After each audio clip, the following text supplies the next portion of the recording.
Hello! Today I want to start a new series here. I thought I could make this Korea Essentials kind of videos where I share some helpful information that is good to know before you come to Korea or if you're interested in the country in general. I came here very unprepared, my bad, and did many mistakes, embarrassed myself or lost a lot of time and money. So my motivation to do this kind of series is to avoid exactly that kind of situation, and I hope it will be helpful for you.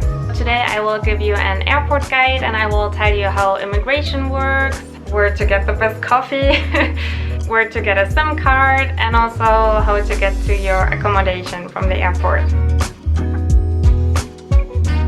The airport is actually not in Seoul directly, it's in Incheon, which is a close city to Seoul, and that's why it also has the abbreviation ICN, and it's one of the busiest airports in the world. It won the Airport of the Year award many times, and it's really a pretty nice airport. It's very convenient and they literally have everything there, including a cinema.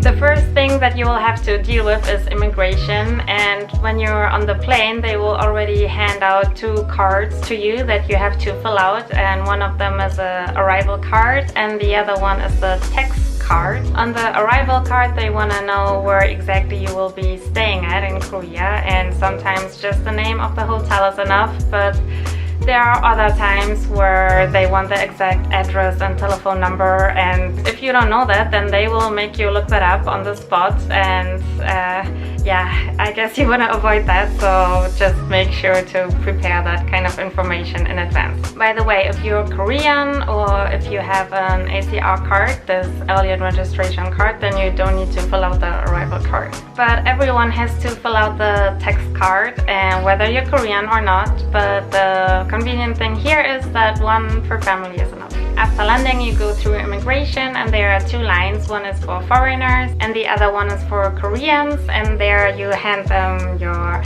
arrival card and the passport, and they will take your fingerprints and take a photo of you, and then you can go. Usually this process is very quick, but I also once waited 1.5 hours.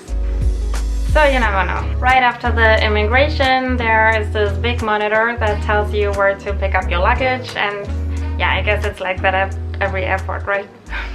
I know.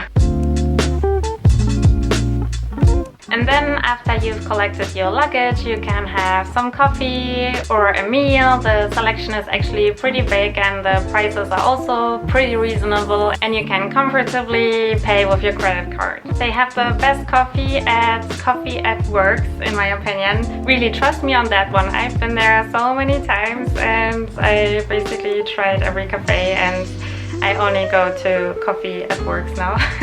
And their snacks are also pretty decent. There is also a food court with Korean food, Japanese food, and Shack. I'm sure you will find something that you like. If you just want a small snack, you can also check out one of the convenience stores. They have fresh snacks and also water. Don't worry about the prices at the airport. There is no major airport ripoff where you pay €4 for a 0.3 water bottle, like in Germany. And you can even drink water for free at this water drinking station. You will know what I mean when you see it. Thank you, Korea, for not taking advantage of my primary needs.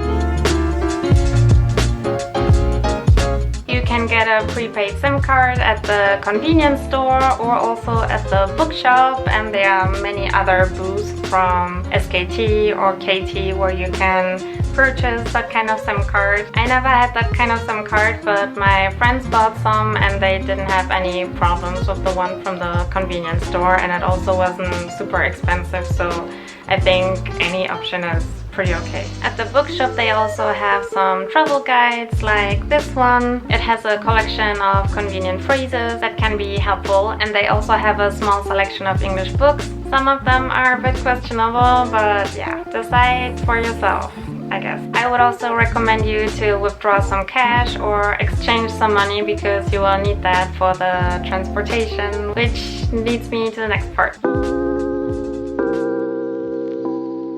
You have 4 options on how to get to your accommodation. The first one is the airport bus. You can take the subway or train or a cab.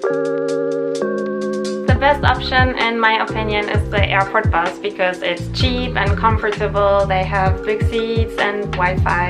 You can buy the ticket at the machine or at the counter if you're not exactly sure. And then you just go to your gate and wait for the bus. And I really think it's the best option because they come quite frequently. They go to almost everywhere in the city or also around the city. Most of the time I take the bus, but if I feel extra energetic, I take the subway because it's even cheaper.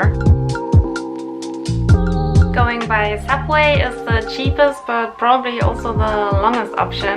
There are always elevators and escalators, but I think it's still quite a hassle. I've done that many times. To pass the subway gate, you need a T-money card, and you can get that at the convenience shop. And then in front of the gate are these machines where you can deposit some money on the T-money card. You just put the card where the red T-money card symbol is, and then everything else is self-explaining because you can just select the language and it's really easy. The only thing that you need to know is that you need some cash because that machine doesn't work with a credit card. You will need some cash for that.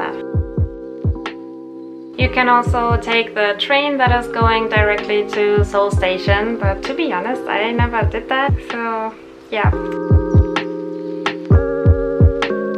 Taking a cab is the most expensive option, and there is also a chance that you will get ripped off. Although I think they are trying to regulate it. You can, for example, see the fees depending on the destination. So I guess maybe today it's safer. The black cabs, they are the pseudo deluxe kind of cab, and they are more expensive for I don't know what reason. They also expect you to pay the toll fare, so you also need some cash ready for that. Another thing that really bothers me is that the cab drivers tend to drive like crazy, and there is a speed limit in Korea, but maybe they think they're shooting the Fast and the Furious. I just don't want to be a part of it. And they often try to talk to you, and I mean, I'm sorry to say that because sometimes the cab drivers are really nice persons, but after a 12-hour flight, I don't feel social anymore. Actually, I never feel that social to begin with.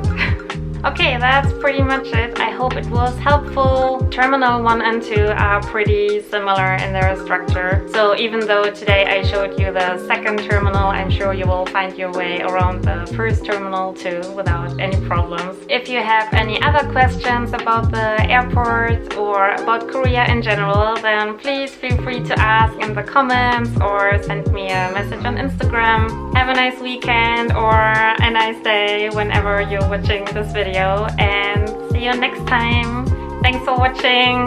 Bye bye.